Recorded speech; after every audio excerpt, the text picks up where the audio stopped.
Nabila Putri Rahayu. Di sini saya akan membuat video tentang injeksi intramuskular. Sebelum saya melakukan pemberian obat, saya akan cuci tangan terlebih dahulu. Saya akan mencuci tangan dengan menggunakan 6-7 langkah.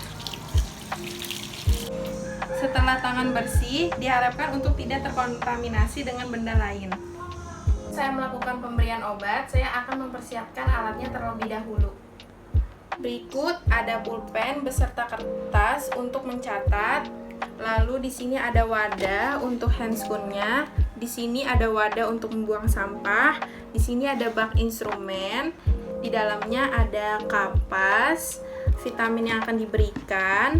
Lalu ini ada vitamin yang akan diperlukan jika ada tambahan. Ini ada alkohol, serta ini ada suntikan, dan ini pengganti spen. Ini ada perelak jika dibutuhkan. Yang pertama, sebelum pemberian obat, saya akan menggunakan handscoon terlebih dahulu.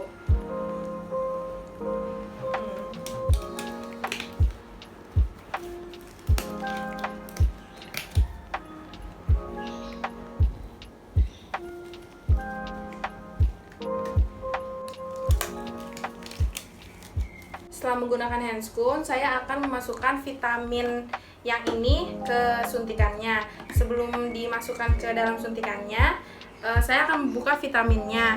Yang pertama di sini ada titik hitam, dibuka dengan kapas. Lalu ini titik hitamnya berfungsi untuk membuka vitaminnya. Setelah terbuka, saya akan memasukkan cairannya ke dalam suntikan.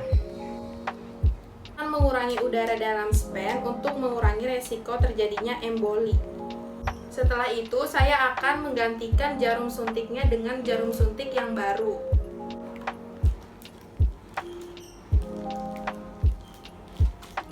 Setelah itu, saya akan memberikan obat tersebut kepada pasien. Setelah saya menyiapkan obat, saya akan berkomunikasi dengan pasien dan memberitahu order dari dokter, yaitu kapan obat ini akan diberikan, dosisnya bagaimana, dan jenis obatnya itu apa. Selanjutnya saya akan memposisikan pasien dengan posisi yang nyaman.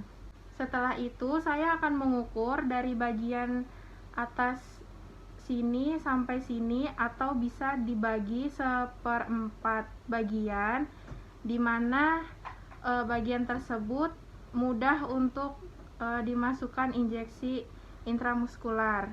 Setelah itu, saya akan menswab tempat yang akan diinjeksi.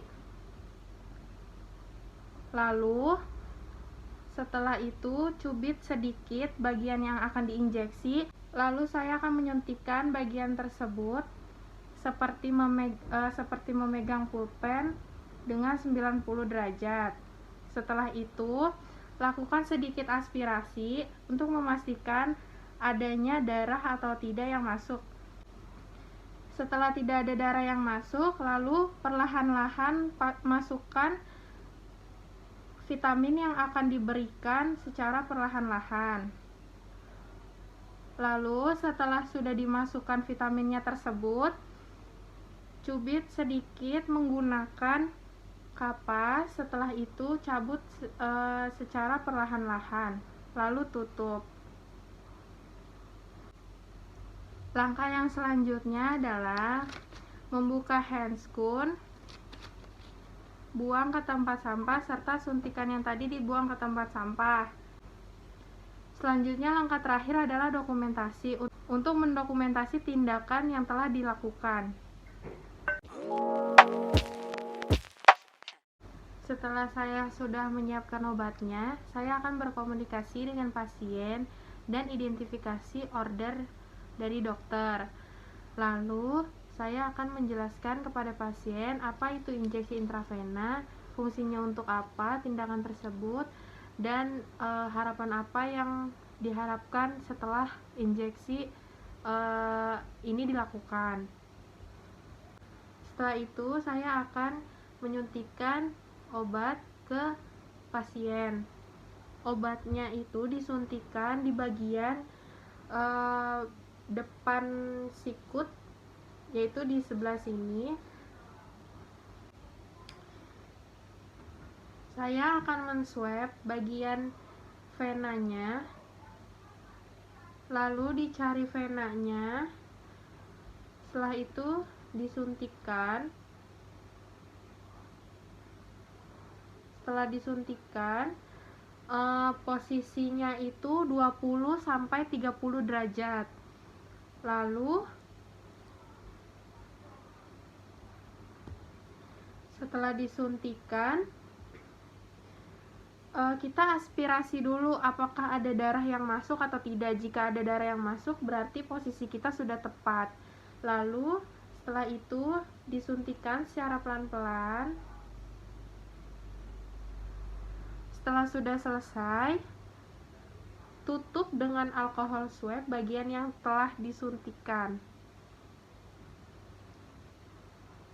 Setelah itu, lakukan dokumentasi dan rapihkan alat-alat serta berkomunikasi dengan pasien. Setelah itu, buang handscoon dan squid di tempat yang telah disediakan, lalu cuci tangan. Jangan lupa dokumentasi serta berkomunikasi dengan pasien.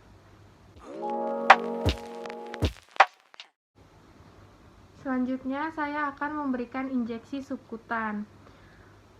Yang pertama adalah berkomunikasi dengan pasien, memberitahu bahwa akan diadakan tindakan injeksi subkutan. Apa itu injeksi subkutan? Lalu apa yang diharapkan setelah tindakan tersebut dilakukan? Setelah itu, posisikan pasien untuk duduk seperti ini. Lalu ganti jarum suntikan dengan suntikan yang khusus untuk injeksi subkutan, karena berbeda dengan jarum injeksi intramuskular dan intravena, karena jarum tersebut lebih panjang. Kita pakai yang sedikit pendek. Setelah itu, seperti biasa, cara menyuntiknya dengan posisi 45 derajat. Sebelumnya, kita swab terlebih dahulu lokasi yang ingin diinjeksi subkutan. Lalu kita suntikan secara pelan-pelan. Setelah itu, cabut dan tahan lokasi suntikan tersebut dengan alkohol swab. Lalu selanjutnya, rapikan alat-alat serta komunikasi dengan pasien dan lakukan dokumentasi. Terima kasih. Kurang lebihnya saya mohon maaf. Wassalamualaikum warahmatullahi wabarakatuh.